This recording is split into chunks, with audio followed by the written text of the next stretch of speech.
মুসা আলাইহিস সালাম একবার বনি ইসরাইলের মাঝে আলোচনা করছিলেন, হঠাৎ এক লোক বলে যে ইয়া নবী আল্লাহ মান আ'লামু ফিল আরদ, বর্তমান পৃথিবীতে সবচেয়ে বড় জ্ঞানী কে? তো মুসা আলাইহিস সালাম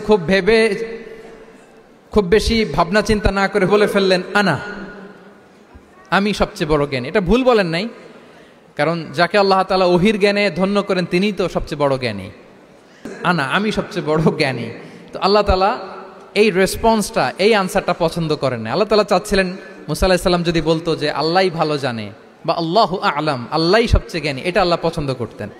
তো উনি যখন বলে ফেলছেন আল্লাহ বলে না মুসা, তুমি যে বলে ফেললে আমি সবচেয়ে বড় জ্ঞানী, তুমি তো সবচেয়ে বড় জ্ঞানী নও, তোমার চেয়েও বড় জ্ঞানী আছে। শুনে তো মুসা আলাইহিস সালাম অবাক, কি আমার চেয়েও বড় জ্ঞানী কোথায়?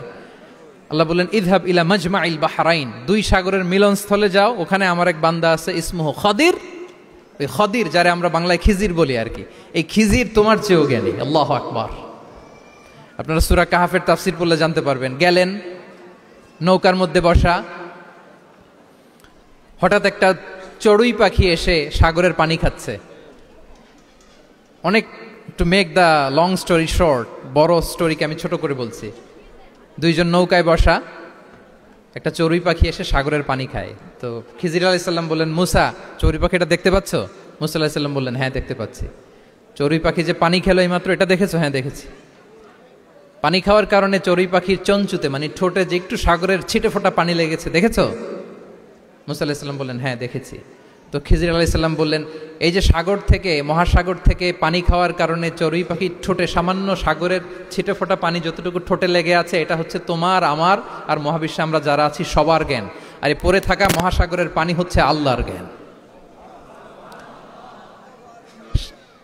চড়ুই পাখির ঠোঁটে লাগা পানি তোমার, আমার আর পৃথিবীর সবার, আমাদের যে জ্ঞান আল্লাহ দিয়েছেন এটা। আর মহাসাগরের পানিগুলো কার জ্ঞান? ওয়ামা উতিতুম মিনাল ইলমি ইল্লা কালিলা। আল্লাহ বলেন একেবারে ভেরি লিটল, যত সামান্য জ্ঞান দিয়ে আমি তোমাদেরকে দুনিয়ায় পাঠিয়েছি। এজন্য আমি সব জানি, এটা আজকে থেকে আমরা আর বলবো? আমার শিক্ষার্থী বন্ধুরা নয়েজ করো, বলো আমরা বলবো আল্লাহু আ'লাম। আল্লাহ ভালো জানেন।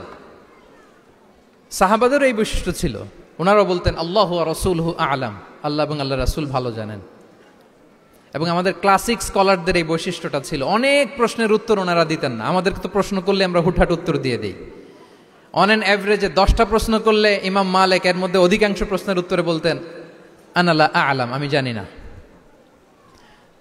আমি জানি না, এটা যখন আমরা বলতে শিখি তখনই বেসিক্যালি আমরা নলেজেবল হয়ে উঠি, জ্ঞানী হয়ে উঠি।